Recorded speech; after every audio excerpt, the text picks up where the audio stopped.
Alors du coup, là, tes exemples de la vie réelle, concrète de calcul intégral de la Monte-Carlo, ben, voici un premier exemple, Smarty. Allez, je t'énonce l'exemple.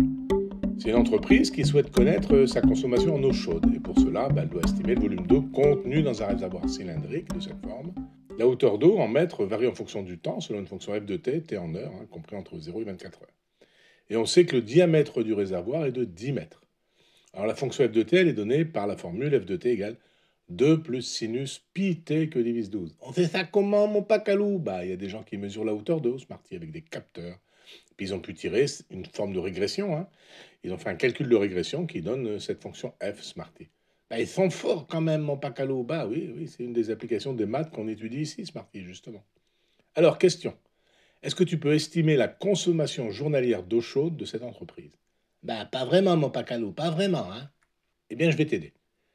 Nous allons d'abord modéliser le volume d'eau contenu dans le réservoir à un instant T. Ah, ça, c'est facile, mon pacalou. Tu appliques la formule du volume d'un cylindre de rayon R et de hauteur as. Le volume, c'est pi fois R au carré fois as. Ah, très bien, ça, c'est parti. Et que vaut H ici? Bah, as, c'est la hauteur d'eau, mon pacalou, c'est F de T. Puis R, ça vaut la moitié du diamètre, 10 sur 2, c'est-à-dire 5. Donc V de T, c'est 25 fois pi fois F de T. Très bien, Smarty, très bien. Et maintenant, tu peux donc facilement calculer le volume d'eau écoulé. Bah non, là, je ne vois pas du tout. C'est la hauteur, mais je ne vois pas l'écoulement. Eh bien, si. Pour un instant dt très court, très très court, entre l'instant t et l'instant t plus dt, bah, le volume d'eau a changé. Oui, oui, j'ai compris, c'est même la dérivée, mon pacalou. Mais tu as dit que c'est un exemple d'intégrale. Bah oui, certes. Mais si je connais la variation de volume à chaque instant, là, maintenant, bah, je peux aussi calculer la variation totale de 0 à 24 heures en faisant l'intégrale de la variation, dès compris, c'est-à-dire l'intégrale de la dérivée, mon pacalou. Alors, V' de t, c'est 25 fois pi fois F' de t, et F' de t, eh bien, je peux le garder comme ça, parce que le volume d'eau écoulé, c'est l'intégrale de 0 à 24 de 25 fois pi fois F' de t. Donc, je prends une primitive, c'est 25 pi ft, entre 0 et 24.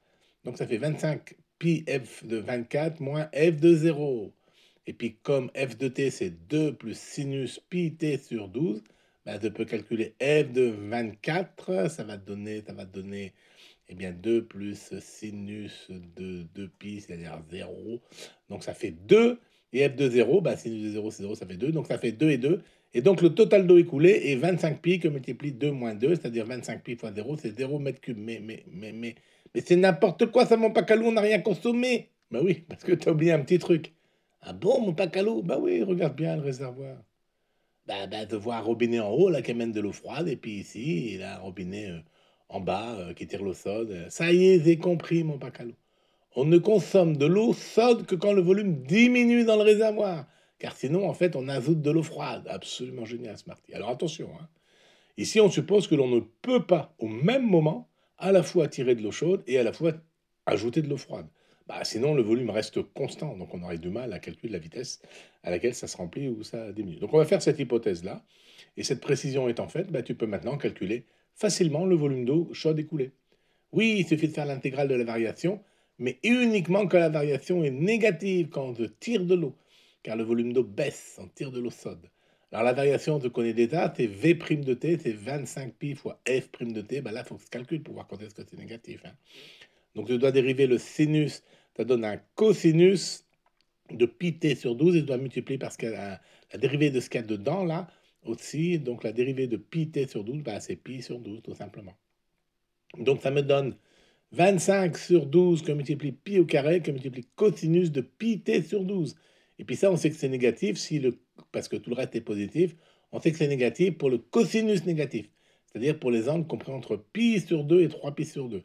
Donc là, ici, dans notre cas, il faut qu'on ait pi t sur 12 compris entre pi sur 2 et 3 pi sur 2. Donc si je divise par pi sur 12 partout, ça donne entre... T doit être compris entre 6 et 18, mon pacalou. Ouais, c'est très bien ça. Alors vas-y.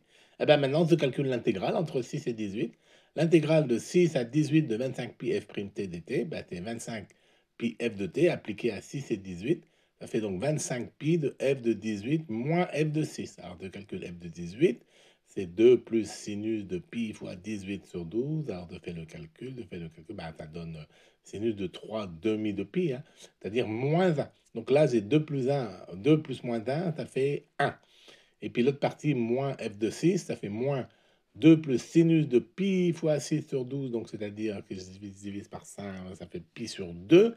Et sinus de pi sur 2, ça vaut, sinus de pi sur 2, ça vaut 1.